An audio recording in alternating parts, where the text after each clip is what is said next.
What's going on, everybody? I am really excited to share this with you. I finally found a CECHE01.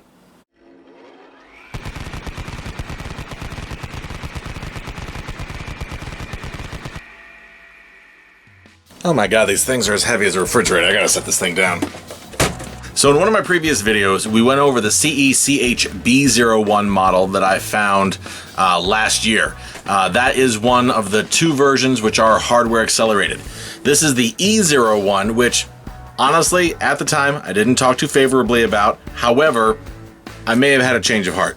The difference between the A01, the B01, compared to the E01 is that the E01 is emulation, software accelerated. So when you put in a disk, it's faking it. I don't know how else. The A01 and B01 essentially had an original PS2 built into it. And so far, the experience that I've had, while minimal, with the E01 has been pretty good. As soon as I bought it, of course, I tested it. I tested it with a PlayStation 3 game. Don't remember what that was.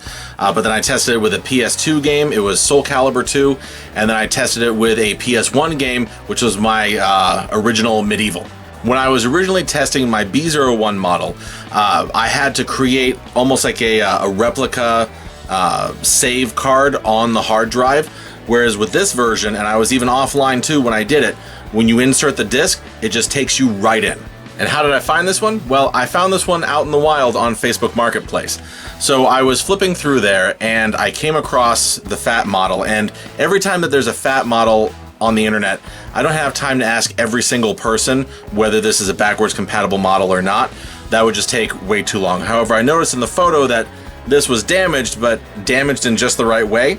What I saw was this gap here, where the door should be for that slot. So I knew that this was something special, coupled with the multiple USB ports that you have on the front. A couple more ways you can tell that you have a backwards compatible model is that the PlayStation 3 insignia across the front is, for the lack of a better term, embossed. It's actually raised, so you can technically feel it on the case versus other models that were just printed into the plastic. And the other one, of course, is the serial number, which is located on the back. Now, the guy that I picked this up from was a bit of a tool, so I don't know if he didn't know what he had or if he just didn't care, but he actually sold this to me for just 40 bucks. Not only that, came with all the cords and a huge stack of games. So even if this PlayStation 3 didn't work, the $40 price tag in my head was covered by these games. And for those of you that are friends of the channel, you know I'm not a fan of sports games. However, I will collect anything that comes in a Steelbook Series collectible case. Now, there are two drawbacks to this deal. One, the PlayStation 3 itself is grimy and disgusting. We need to do like a full breakdown, clean it, restore it, and make sure that it's good. Like I said, I did test it, it works, but it's nasty. The second thing is the cover over that front door. So when I bought it, I went online, I figured there must be a lot of these floating around. Turns out, not really. There were very few on eBay, only 3 or 4 listings, one of which was like $100 out of China, and then there were 2 or 3 listings that were stateside with that little door panel for about 20 bucks, and of course, I sprung for it. So 60 bucks for this complete deal? Not too bad. And just a quick recap, when you're looking for these backwards compatible PlayStation 3s, there's a few things to remember. Number 1, it will all be the quote-unquote fat variant, which means of the PlayStation 3, there was this model, then there was the slim, and then there was the either super slim or ultra slim models. Those second ones were never backwards compatible. Secondly, get the serial number on the back. They all start with CE, CH, and the backwards compatible models end with A01, B01, or E01. Check to see if the PlayStation wording across the top is actually slightly raised. Later models that weren't backwards compatible were actually printed straight into the plastic and are smooth. Check that little door panel on the front for the card reader, another sign of having a backwards compatible model. And lastly, those backwards compatible models came with 4 USB ports across the front versus 2 of later models. So keep that in mind as you scour the internet or garage sales if you're looking for a backwards compatible model like this one. But after all that, I don't want you to take my word for it. Let's test a game. So if you end up buying and using an E01, this is the experience that you should expect.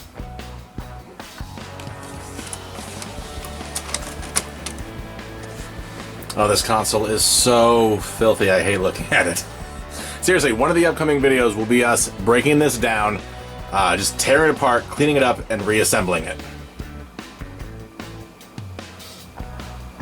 And if any of you are curious, this is just a 32-inch 720p TV that this is on.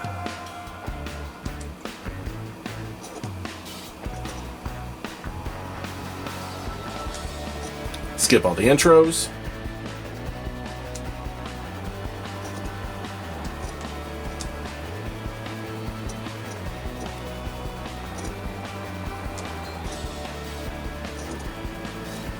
Skip more intros. Wait for the loading. I'm terrible at stalling.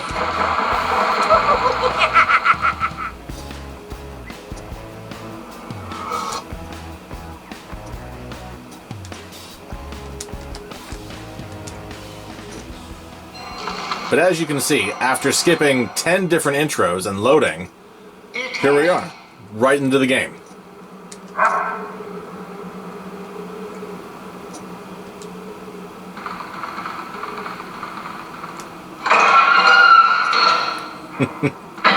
Original game controls are so terrible.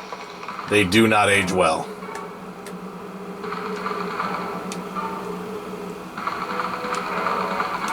But here you have it.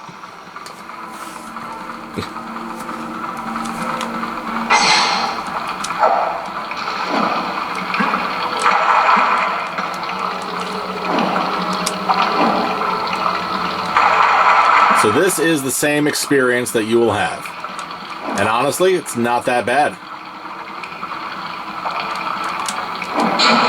The game itself hasn't aged well, but this is what you get. So thanks for coming around and checking this out with me. Stay tuned for the teardown.